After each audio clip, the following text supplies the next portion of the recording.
Halo,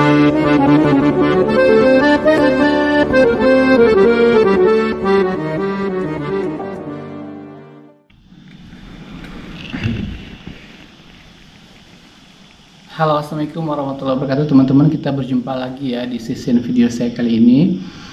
Kali ini saya akan memberikan semacam cerita-cerita aja. Jadi beberapa waktu yang lalu ada yang bertanya pada saya begini, Pak Ustadz, tolong saya bagaimana caranya agar doa kita cepat dikabulkan, apa yang harus saya lakukan? Jadi begini, jadi agar kita bisa memahami ya, saya jelaskan bahwa doa cepat atau lambat dikabulkan itu bukan tergantung pada kalau kita mengamalkan ini pasti cepat, kalau kita tidak mengamalkan ini pasti lambat, bukan begitu. Tapi kalau kita ingin doa kita cepat dikabulkan oleh Allah SWT, itu sangat bergantung pada ridhonya Allah pada kita, dan Allah sudah mengampuni dosa-dosa kita atau tidak. Jadi kita harus memahami dulu, kalau apakah Allah sudah ridho pada kita, apakah Allah suka dengan kita, apakah Allah sudah mengampuni semua dosa-dosa kita di masa yang lalu. Kalau ini sudah bisa kita pastikan, Allah pasti sudah ridho sama kita, Allah sudah mengampuni dosa-dosa kita, Allah sangat cinta dengan kita, maka insya Allah meskipun kita tidak meminta pun Allah Maha tahu apa yang kita inginkan. Dan yang dipahami juga ya adalah bahwa pada dasarnya apa yang Allah berikan pada kita itu adalah itu yang terbaik, gitu. Nah, jadi satu orang manusia dia ingin agar hajatnya cepat terkabul, doa-doanya cepat dikabulkan. Jadi hanya keinginan-keinginan dia kepada Allah saja yang dia pikirkan. Sementara dia tidak pernah berpikir bagaimana selama ini, apakah dia sudah menunaikan keinginan-keinginan Allah kepadanya. Jadi harus ada timbal balik. Ya, jangan hanya keinginan kita saja yang kita ingin agar dikabulkan. Apakah Anda sudah mengabulkan keinginan-keinginan Allah keinginan-keinginan yang Allah inginkan pada Anda? Apa keinginan Allah pada kita? Allah itu maunya kita itu ya beribadah sesuai dengan yang dikehendaki Allah.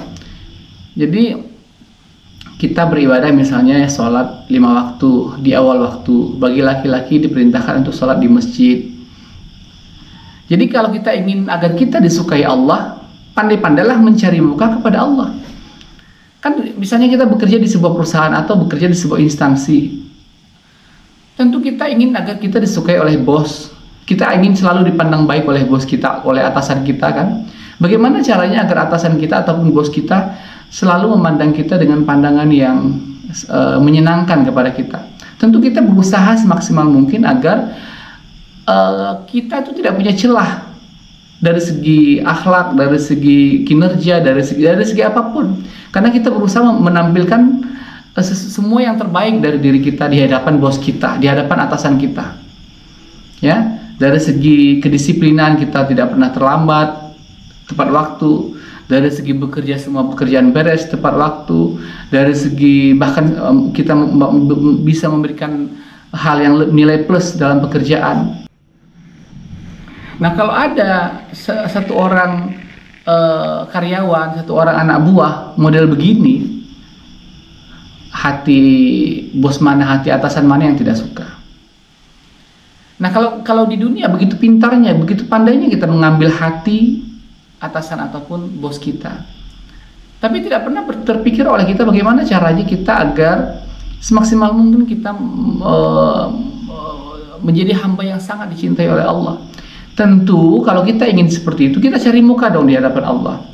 Cari muka itu bagaimana?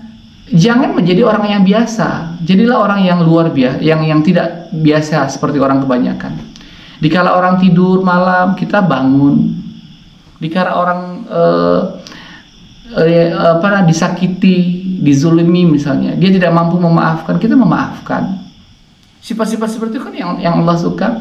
Di saat kita ditimpa musibah, kita mampu bersabar. Di saat kita dicaci, dimaki, kita memberikan tanggapan yang dengan respon yang baik, dengan respon yang positif. Dikala orang-orang ketika menghadapi masalah dengan emosional, kita bisa tidak emosional. Nah, begitulah cara mengambil cari muka di hadapan Allah.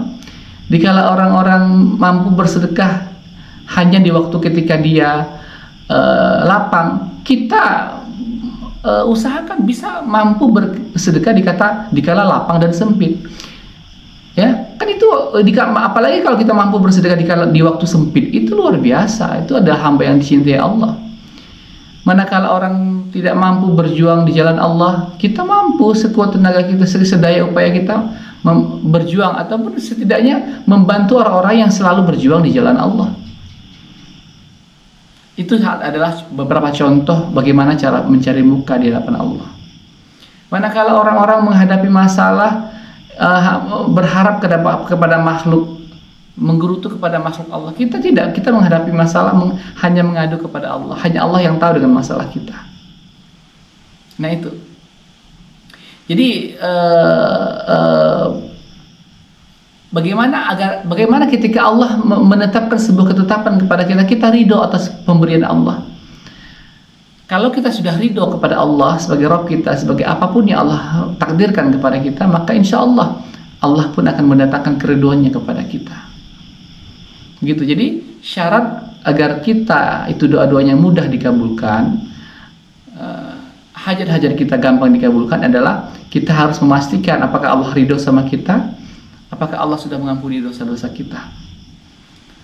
Bagaimana agar Allah ridho kepada kita? Kita dulu dong yang ridho pada Allah.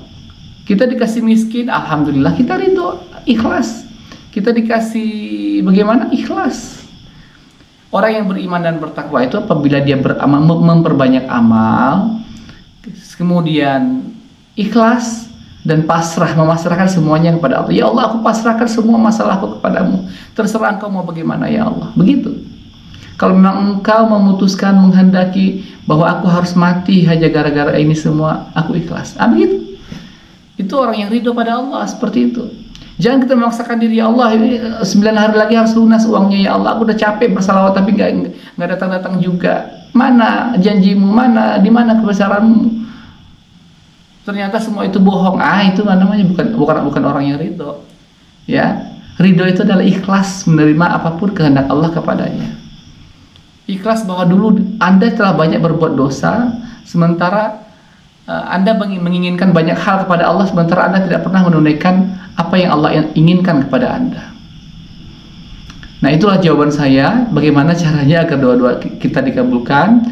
Apakah Anda sudah ridho pada Allah? Apakah Allah sudah memberikan ridhonya kepada Anda?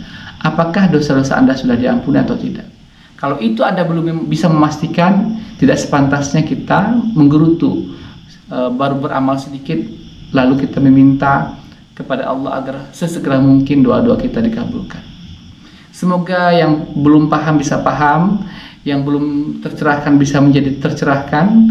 Silakan Anda share video ini sebanyak-banyaknya, semoga banyak yang tercerahkan.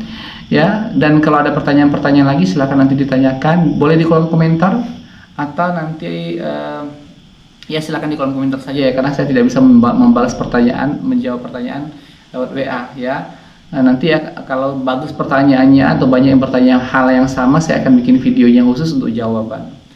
Dan buat teman-teman yang ingin kisah-kisah keajaiban salawatnya ditampilkan ataupun ditayangkan di channel YouTube saya, silakan Anda mengirimkan kisah keajaiban salawat yang Anda rasakan ke WA dengan nomor 0812 771 62924. Silakan kirimkan kisah keajaiban salawat yang Anda rasakan ke WA dengan nomor 0812 771 62924. Sampai jumpa pada video-video saya berikutnya. Assalamualaikum warahmatullahi wabarakatuh.